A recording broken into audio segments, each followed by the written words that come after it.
Today, we are talking about the Lark 150, and I've had this microphone system for a couple of months now. It is the best run and go microphone, run and go. It is the best run and gun system that I have used for picking up good quality audio. And in today's video, we're gonna talk about some tips and tricks on how to get the best audio possible with the Lark 150.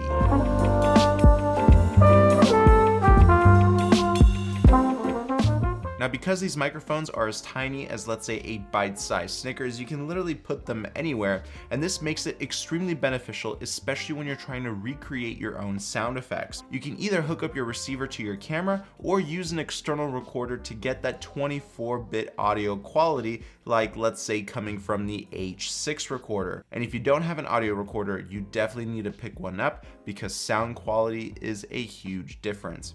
Now, first things first, let's talk about volume and how to overall control it on the Lark 150 and what is the difference between controlling the volume on this thing and the built-in volume or preamp on your camera. Well, because the Lark 150 actually has very low noise, it's great to actually lower the volume on your camera and increase the volume on the Lark 150. You always want to focus on the source of where the audio is coming from, not the receiving end. So in this case, it's the Lark 150 and not your camera. Usually the preamps on our cameras create that extra noise. So if you can, lower the volume on your camera. And the next question you're probably asking is, what's the best volume to record while using a Lark 150? The best way to answer this is to actually just give it a test. Put it on your talent and look at the levels. Your levels should never go beyond the yellow mark. Even yellow is a little bit too hot and it can even potentially clip your audio. And when it comes down to clipping, that's basically unrestorable audio and you're gonna peak really high and distort the sound. So whenever I record with my Zoom H6, I try to keep it around -6, and this allows me to get crisp, clear audio, and I will even have the opportunity to increase the volume if I need to without adding any additional noise. The Lark 150 receiver unit controls all of these functions, especially when it comes down to muting and controlling the decibel level.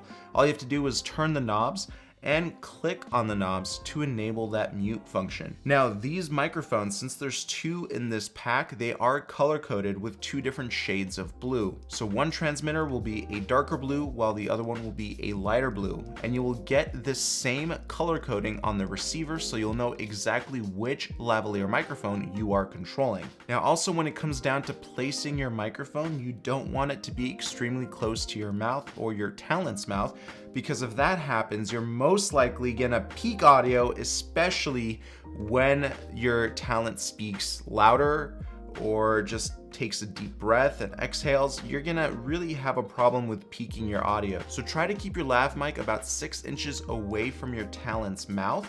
If they're wearing a buttoned up shirt, which is actually my preference, you can easily hide either this little transmitter box or the lavalier mic that comes with the Lark 150. You can easily clip it onto a buttoned up shirt or to even a necklace, or you can even Velcro it or tape it to your talent's body and hide it under their shirt. So there's multiple different ways on how you can attach the Lark 150 to your talent. Also, when hooking up your Lark 150 to your camera, make sure you use the line out port and not the headphone port.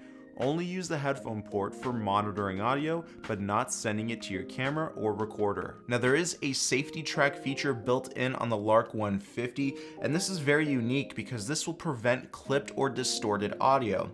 So basically what you're gonna do is you're gonna hold down on the mute button on the left dial, and you're gonna cycle through the options until you hit safety track.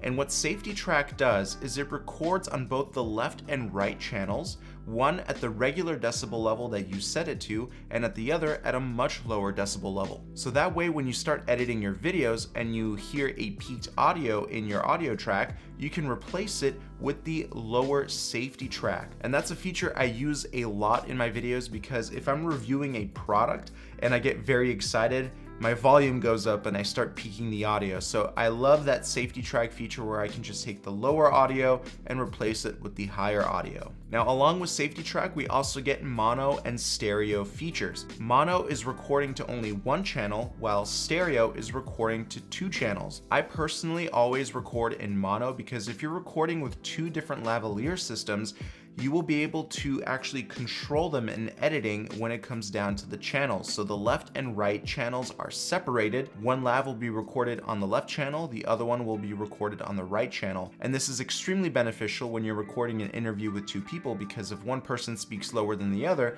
you can increase their volume in editing. When it comes to monitoring levels, I usually focus on where the signal is going to. So for example, if I have my receiver hooked up to the Zoom H6, I focus on the levels on the Zoom H6 or on the levels on my camera, because that's the signal that it's picking up from the Lark 150. So if that is peaking, you have to adjust the volume on the Lark 150. So the levels might be slightly different between the Lark 150 and your recorder or camera, so keep that in mind. Focus on where the signal is being fed to. Next up, let's quickly talk about battery life. Now, each of these transmitters lasts about 4 hours during recording, and 4 hours is usually a decent amount of time for you to get the shots that you need, but basically you can always swap out one transmitter for the other.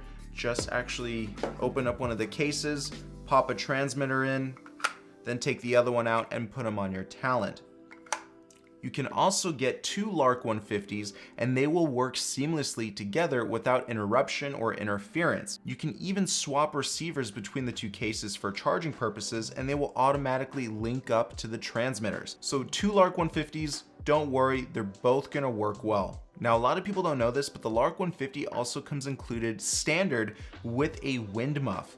And this wind muff, actually, I got a lot of questions on how to install it on the Lark 150, and all you have to do is place it over the 3.5mm jack and it will clip right on. And last but not least, keep your cases on your Lark 150 clean. If you notice, they attach magnetically and they have little contact points on the bottom. Make sure those are clean from dust, that way they can charge properly and you won't have any issues. So with this video, I hope you saw the different benefits of the Lark 150, the different features it has, especially the safety track, which I think is extremely important, and how to properly monitor audio for the crispiest, best audio that you can get during a shoot. So if you don't have a Lark 150, go ahead and check out the link down below. You won't regret getting this microphone system. It's small, it's compact, and it overall is everything that you would need on a shoot. If you have any questions, let me know in the comment section below, and I'll see you in another video. Peace. You won't regret. You won't.